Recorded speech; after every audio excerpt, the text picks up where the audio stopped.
اعوذ باللہ السمیع العلیم من الشیطان اللعین الرجیم بسم اللہ الرحمن الرحیم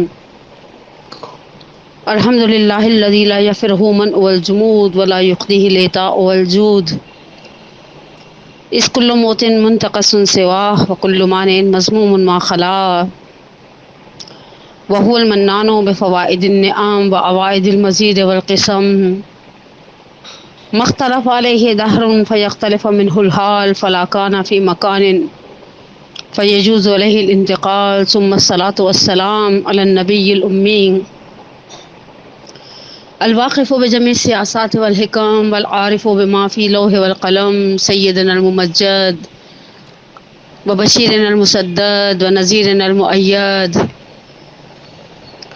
المصطفى الامجد المحمود الاحمد بالقاسم محمد اللهم صل على محمد وعلى محمد والصلاة والسلام على اهل بيته الطيبين الطاهرين المعصومين لسيما على الامام المنتظر والحجة الثاني عشر والعدل المشتهر واللعنة الدائمة على اعدائهم اجمعين من الآن الى قيام يوم الدين. اما بعد فقد قال الله تبارك وتعالى فی احسن کتابہ وہو اصدق القائلین بسم اللہ الرحمن الرحیم والفجر ولیال عشر.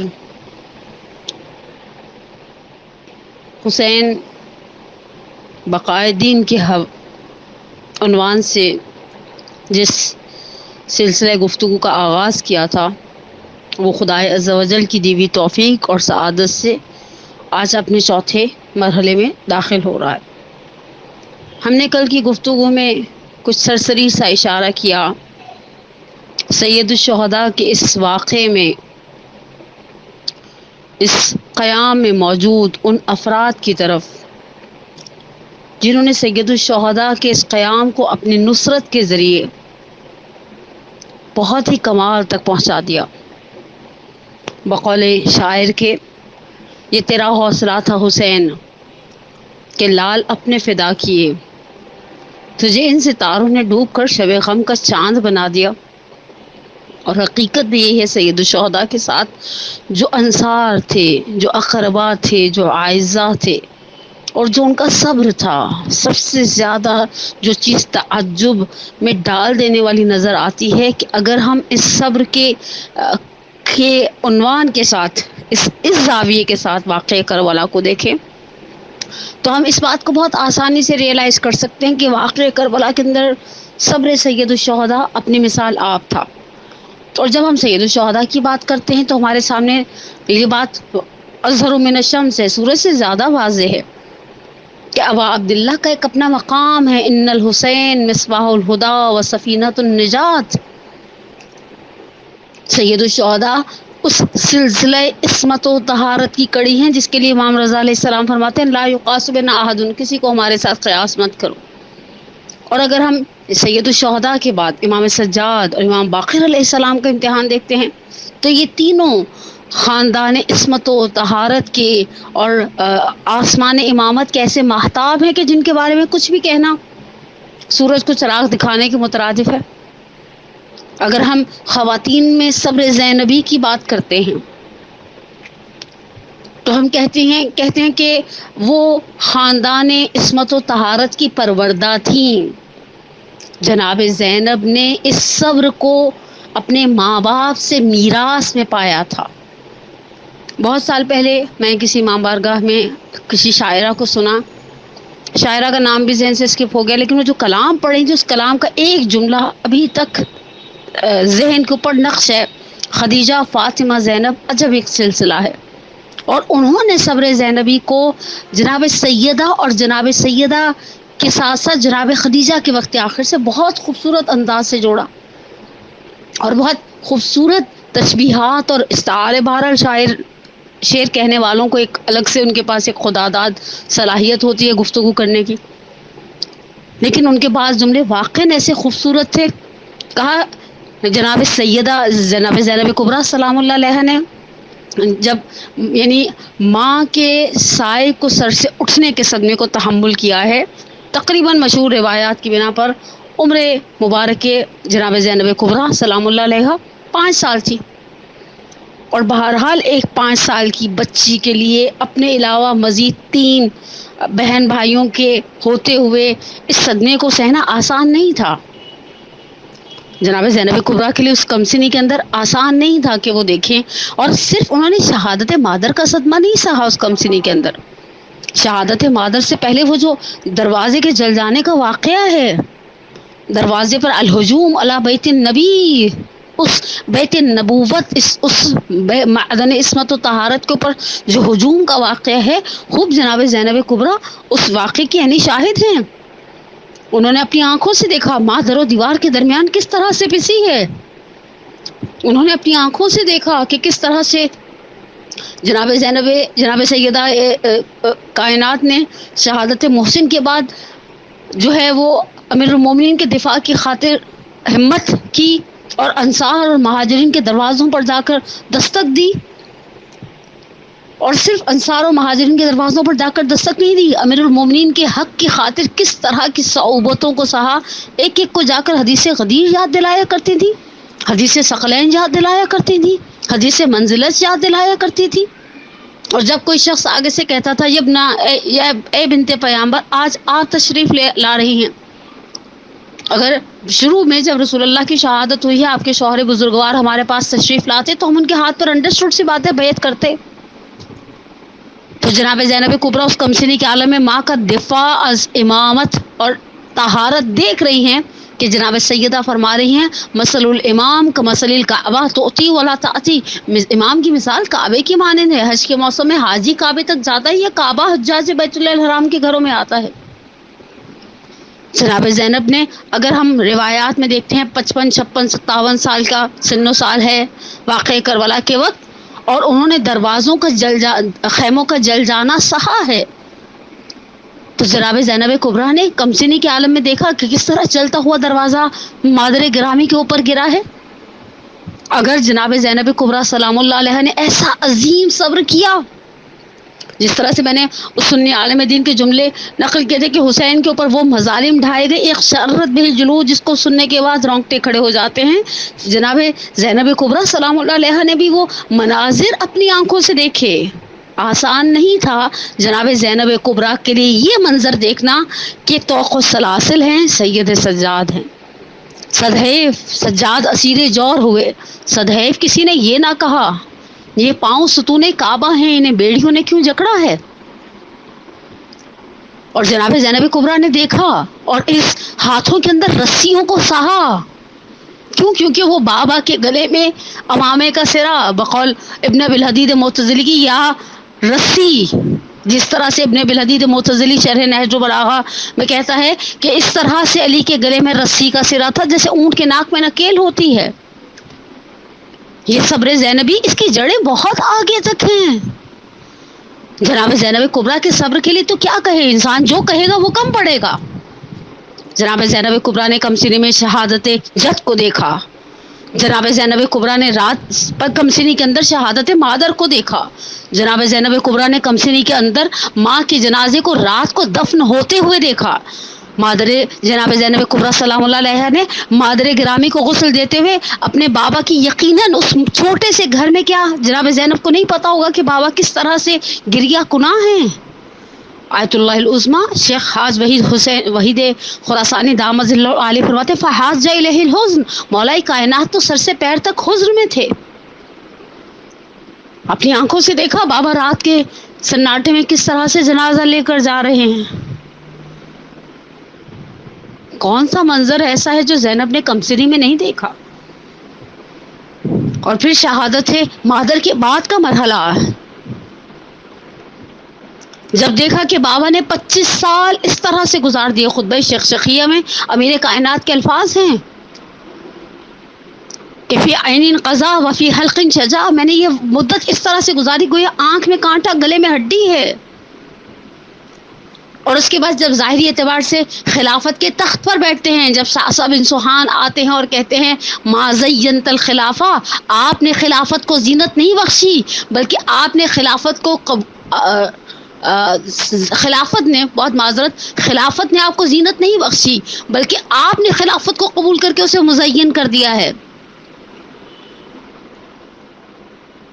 اور پھر بابا کی اس تقریباً 4 سال کچھ ماہ کے لگ بھگ والی ظاہری عہد خلافت کے اندر دیکھا کہ بابا نے کس طرح سے جنگیں لڑی ہیں، بھائی کس طرح سے جنگوں میں شریک ہیں۔ اور پھر ایک اور جنازہ رات کی تاریکی میں اٹھتا ہوا دیکھا۔ اس جنازے میں تو بہت ہی مختصر سے افراد ہیں، بعض منابع کے مطابق 7 یا 9 افراد جو امیر کائنات کے جنازے میں شریک ہیں۔ دیکھ رہی ہیں کہ بھائیوں کو شہادت پدر پہ بڑے دغدغے ہیں، اور دیکھا اپنی آنکھوں سے کہ جب بابا اس خون آلود چہرے کے ساتھ، وہ داڑھی جو ان کے سر کے خون سے خضاب ہو گئی تھی، گھر میں آئے۔ میں صبر زینبی کی مثال دے رہی ہوں، صرف ایک جملہ کو، یہ جملہ کہے بغیر میں آگے نہیں بڑھ سکتی۔ راوی کہتا ہے میں 19 رمضان کی صبح امیر المومنین کے پاس تھا جب سر مبارک پر ضربت لگی، اور پھر مولا سنبھل نہیں پائے، نمازیوں میں سے کسی نے آگے بڑھ کر کسی کپڑے کو کس کے پٹی باندھی، اور امام حسن مجتبیٰ سب سے پہلے جو اولاد علی میں سے آئے ہیں بالین علی پر، وہ امام حسن مجتبیٰ تھے۔ امیر المومنین کے سر کو دونوں ہاتھوں سے تھاما، آنکھوں سے آنسو بہے۔ اس شہنشاہ نجف نے اپنی آنکھوں کو کھولا اور کہا یا بنی الکرام صبرن صبرا، اے میرے بیٹے صبر سے کام لو۔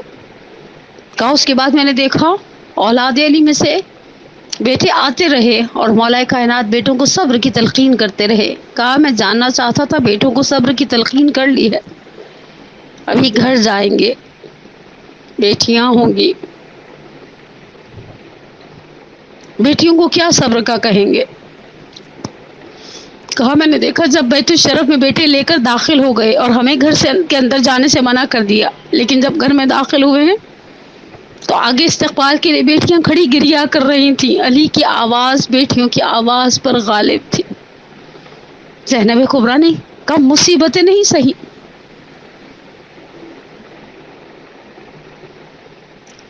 جب امام حسن مجتبیٰ نے طبیب کو بلایا اور اسے یاسیر بن عمرو جو کوفے کا ماہر ترین جراح تھا، اور اس نے آ کر کہا ہوگا ابوالحسن سے کہیں وصیتیں کر لیں، قلب نازنین زینب کبریٰ زلزلوں کی زد پر ہوگا۔ عزیزان من، مجھے نہیں پتا حسرت سے بھائیوں کو دیکھا ہوگا کہ اب ماں کے بعد بابا کی جانے کی باری آ گئی، اور زینب کبریٰ کے لیے یہ آخری امتحان نہیں تھا زندگی کا، اس کے بعد حسن مجتبیٰ کا جنازہ ہے۔ میں نے پچھلے دنوں ایک کتاب میں ایک عجیب سا جملہ پڑھا، جب امام مجتبیٰ کو زہر دیا گیا اور حالت تہوع پیدا ہوئی، وہ جو وامٹنگ والی ایک فیلنگ ہوتی ہے، اور تشت لایا گیا، امام حسن کو پتہ چلا زینب آ رہی ہیں، کہا اس تشت کو تخت کے نیچے کر دو، زینب اس طرح سے میرے جگر کے ٹکڑے نہ دیکھے۔ اور پھر دیکھا جنازہ پلٹ کر آ رہا ہے۔ یہ جملے تو ارباب منبر کے ہیں، لیکن عین حقیقت ہے۔ اگر زینب کبریٰ یہ کہے تو کوئی بعید نہیں ہے کہ حسین میں نے جنازے جاتے ہوئے دیکھے تھے، بھیا آتے ہوئے جنازہ تو پہلی دفعہ دیکھ رہی ہوں۔ اور مرحوم اظہر حسن زیدی کے جملے کا کیا کہوں، وہ کہا کرتے تھے زینب تمہارے بھائیوں کے جنازوں میں ذرا سا تو فرق تھا، ایک بھائی کے جنازے پہ تیر تھے، ایک بھائی کا جنازہ تیروں پر تھا۔ زینب کربلا کے لیے تیار ہو رہی تھیں، ام کلثوم کربلا کے لیے تیار کی جا رہی تھیں، لیکن وہ خواتین جو امیر المومنین کی نسل سے نہیں تھیں، جو صلب امیر المومنین سے نہیں تھیں، انہوں نے بھی صبر کو کس کمال سے اس امتحان کو نبھایا ہے۔ عزیزان من، ہم جس بی بی کا نام لے لیں، ہم جس بی بی کا نام لے لیں، صحیفہ کربلا میں آغا علی نظری منفرد نے پوری فہرستیں بنائی ہیں ان خواتین کی، کہ جو خواتین اسیر ہو کر جو ہیں وہ لے جائی گئی ہیں کربلا سے کوفہ کی جانب، اور کس طرح سے انہوں نے راستے کے اندر سختیوں کو، مختلف سختیوں کو سہا ہے، لیکن زبان پر شکوہ نہیں لے کر آئیں. کیسا صبر تھا ان خواتین کا، ان مخدرات کا. ان مخدرات کے اندر بالآخر وہ خواتین بھی تھیں. قول معروف ہمارے درمیان یہی ہے کہ 9 شہداء کی مائیں تو کربلا میں موجود تھیں. 9 ماؤں نے دیکھی در خیمہ سے لڑائی اور نصرت شبیر میں ہمت سے دکھائی. بچوں کو سفر خلق سے کرتے ہوئے دیکھا، لڑتے ہوئے، گرتے ہوئے، مرتے ہوئے دیکھا. کس قدر سخت ہے ان لوگوں کے لیے اس سب چیزوں کو سہنا. وہ خواتین جو اپنے ساتھ بچے لے کر چلی تھیں، روانہ ہوئی تھیں کربلا کے راستے میں. پہلی کیٹیگری ان بچوں کی ہے جو کربلا کے اندر شہید ہیں. گرچہ آغا علی شہری کی، محمدی علی شہری کی دانش نامہ امام حسین دیکھ رہی تھی تو اس میں انہوں نے روایات کے اختلاف کی طرف بہت زیادہ وضاحت سے اشارہ کیا ہے، لیکن اس کے باوجود وہ ایک گروہ شہداء کا جو کربلا کی سرزمین پر شہید ہو گیا. ہم میں سے، میرے سننے والی بہنوں میں سے، ہماری ماؤں میں سے بہت ساری خواتین جو ممتا کے جذبے سے سرشار ہیں، ان سے کوئی پوچھے، صرف انسان دل پر ہاتھ رکھ کر سوچے، وہ ماں جو بیٹوں کے ساتھ سفر کرتی ہے کیا جاہو حشم ہوتا ہے. اور وہ مائیں جو کربلا کی زمین پر بے گور و کفن بیٹوں کی لاشوں کو چھوڑ کر آگے بڑھ گئی. اس جاہو حشم کے مقابلے میں یہ صبر آسان نہیں تھا، یہ صبر آسان نہیں تھا. اور ان خواتین کے اندر، بعض خواتین کے بارے میں تو صرف انسان سنتا ہے، مقتل کو پڑھتا ہے، تھوڑی دیر کے لیے ان کی مصیبت کو محسوس کرتا ہے اور روح لرز جاتی ہے.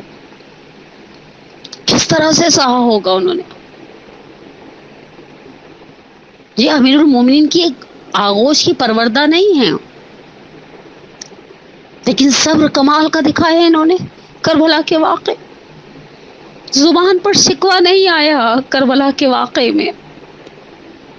سب سے ایک بہت ہی ظاہری اعتبار سے دیکھی جائے تو ایک چھوٹی سی چیز ہے جسے ہم پیاس کہتے ہیں.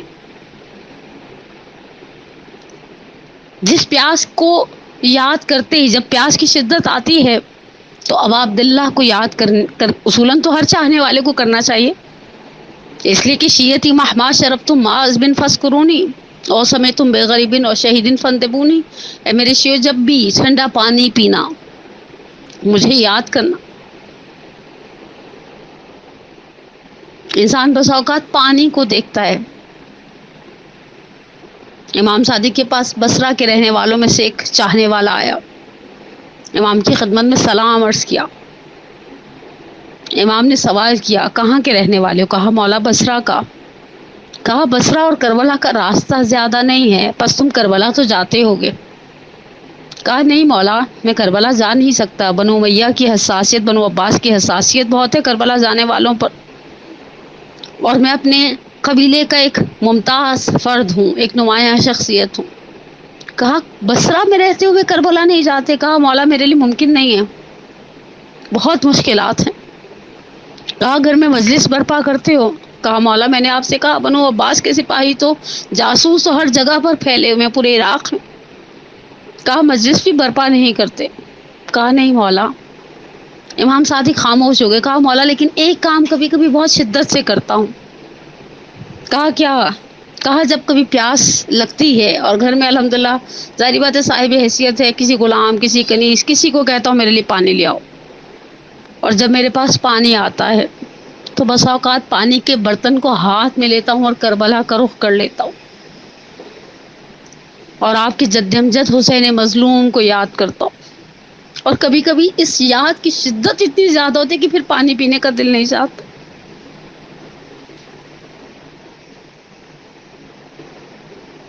پیاس، اور وہ بھی بچوں کی پیاس.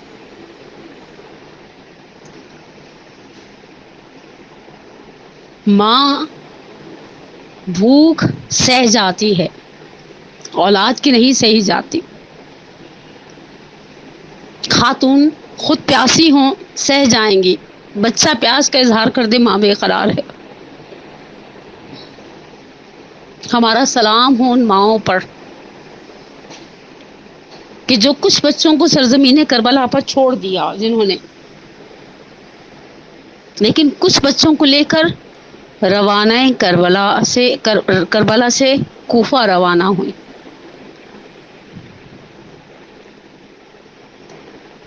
ان ماؤں کا امتحان، ایک امتحان کا مرحلہ وہ تھا جو عصر عاشور کربلا کی سرزمین تک تھا، اور اس سے شاید میں کوئی اسٹیٹمنٹ دینے کا حق نہیں رکھتی عزاداران امام مظلوم،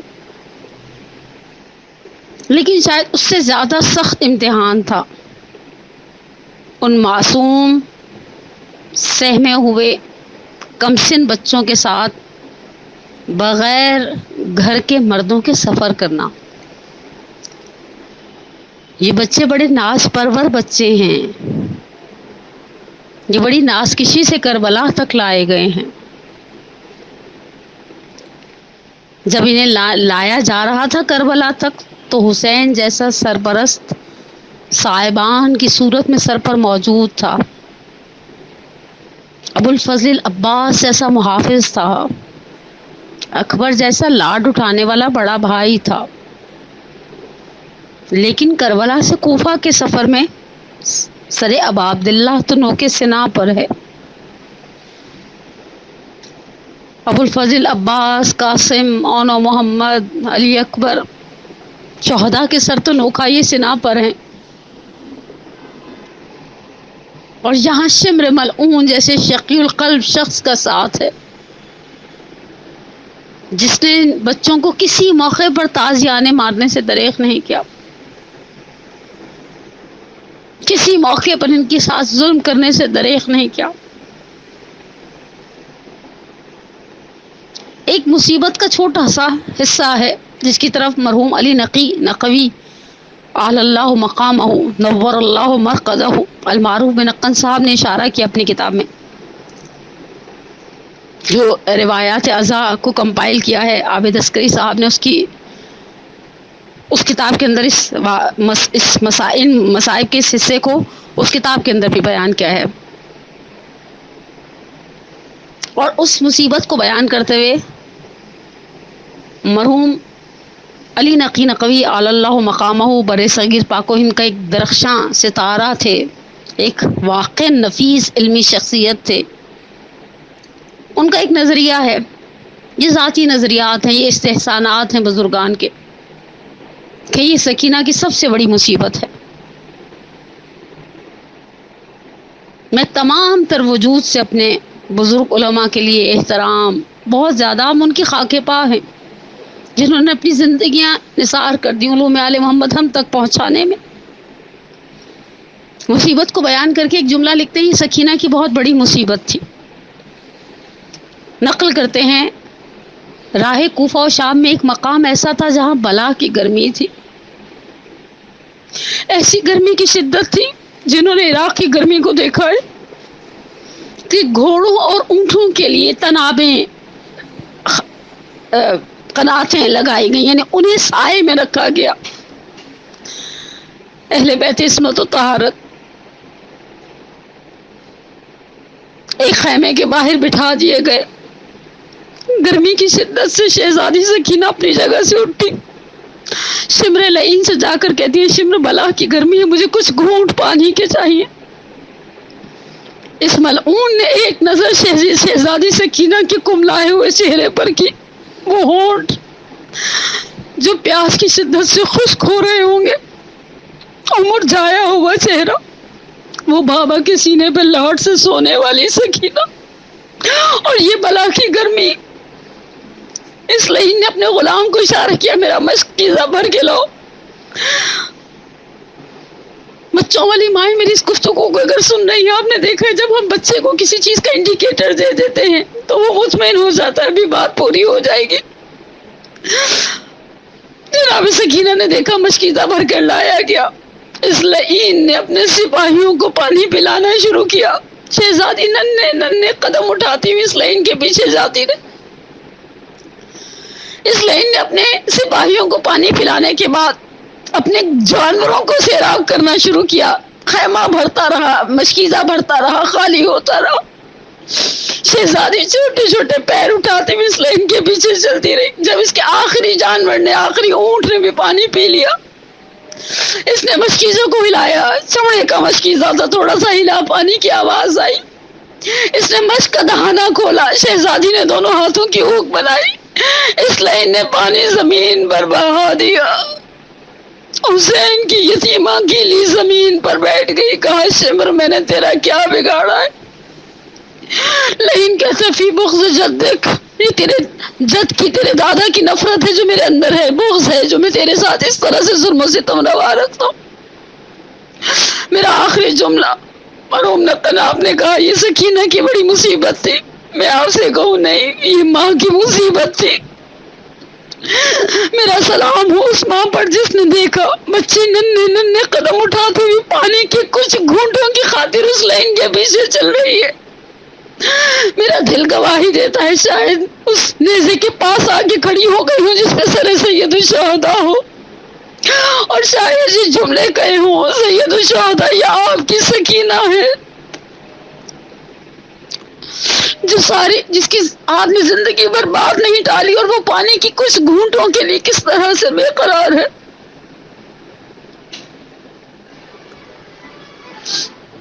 وَسَيَعْلَمُ الَّذِينَ ظَلَمُوا أَيَّ مُنقَلِبٍ يَنقَلِبُونَ. نسألك الله وندعوك باسمك العظيم الأعظم العزيز الأجل الأكرم اللهم إني أسألك بحق فاطمة وأبيها وبعلها وبنيها وسر المستودع فيها أن تصلي على محمد وعلى محمد. پروردگارا بحق محمد وعلى محمد، ہماری سب سے بڑی حاجت، ہماری سب سے اہم حاجت، ہمارے ولی کے ظہور میں تعجیل فرما. ہمارے گناہوں کبیرہ و صغیرہ کو معاف فرما. ہمارے پریشان حالوں کی پریشانی کو دور فرما. ہمارے مرحومین کی مغفرت فرما. ہمارے مرحومین کے کبیرہ صغیرہ گناہوں کو معاف فرما. پروردگارا تجھے واسطہ شہدائے کربلا کا، انصاران ابا عبداللہ کا، ان کے مقام، ان کے عظمت کے صدقے میں ہمارے بیماروں کو شفا عاجلہ و کاملہ عطا فرما. ہمیں، ہمارے والدین کے لیے، ہماری اولاد کو ہمارے لیے واقعات و صالحات میں سے قرار دے. ہم سب کا خاتمہ بالایمان فرما. میں مد نظر مرحومین کے لیے دعا گو اور ان کے ساتھ ساتھ اپنے مرحوم والدین کے لیے دعا گو. پروردگارا تجھے واسطہ سید الشہداء کی اس عظیم قربانی کا، سرداد نداد دستر دست یزید حقہ کے بنا لا الہ است حسین. پروردگارا سید الشہداء کے صدقے میں تو نے ہمیں والدین کے بارے میں کہا، حکم دیا کہ انہیں اس طرح سے ان کے لیے دعائے مغفرت کی جائے. رب ارحمہما کما ربیانی صغیرا ربنا اغفر لی ولوالدی وللمؤمنین یوم یقوم الحساب. پروردگارا محمد وعلی محمد کے صدقے میں ہمارے اس تمام مرحومین کے خصوص میں اپنے مرحوم والدین کے لیے دعا گو ہوں. پروردگارا ان کی کبیرہ صغیرہ گناہوں کو معاف فرما. ان کی قبر اور برزخ کی منازل کو آسان سے آسان تر قرار دے دے. پروردگارا ہمیں اپنا ہر قدم اٹھانے سے پہلے اپنی موت کو یاد کرنے کی توفیق عطا فرما. اس محرم الحرام کو ہماری زندگی کا آخری محرم الحرام قرار نہ دے. پروردگارا سید الشہداء کے صدقے میں اس محرم میں ہماری بصیرت میں، ہماری سید الشہداء کی معرفت میں، سید الشہداء کی محبت میں اضافہ فرما، اور دنیا میں ہمیں اہل بیت کی زیارت اور آخرت میں ان کی شفاعت سے بہرہ مند فرما. والسلام علیکم ورحمۃ اللہ وبرکاتہ.